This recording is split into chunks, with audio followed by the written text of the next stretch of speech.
Hey guys, Jordan here from Tech today, and welcome to episode 5 of Release Relay, the show where I talk about the latest and greatest news when it comes to tech. So, let's get to it.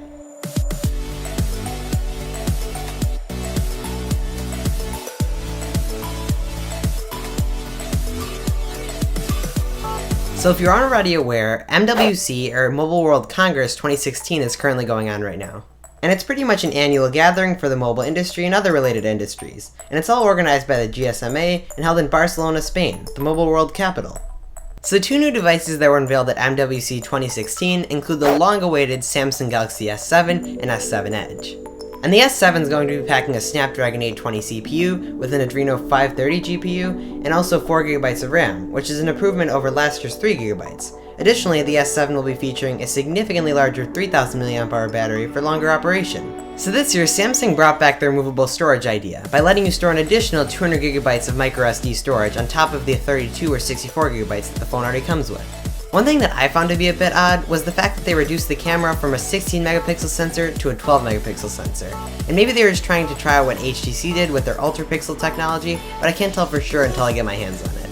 Moving over to the S7 Edge, almost everything remains the same except for the larger dual-edge 5.5-inch display and also the large 3600 mAh battery. But both phones will still be shipping with Android Marshmallow and an IP68 water-resistant certification. So moving on with Samsung, they also unveiled the Gear 360, which can take both 360-degree pictures and video. So when it comes to quality, it can capture 360-degree video at 3840 by 1920, which is just a bit under Ultra HD. On top of that, it'll also be featuring two lenses, each with a 195-degree field of view and f2 aperture for higher quality when stitching pictures or video together. So overall, it seems pretty similar to the Nikon Key Mission 360, but we'll have to see when it comes out later this year. So moving away from Samsung and onto LG, they just unveiled that G5, which seems like an awesome device in my opinion. So it'll be packing a Qualcomm Snapdragon 820 and 4GB of RAM, similar to the new Samsung Galaxies. And it'll also be featuring a 16 megapixel rear-facing camera with OIS and an 8 megapixel front-facing camera. We'll also be seeing a microSD expansion slot, a rear-mounted fingerprint scanner, and a 2800 mAh battery.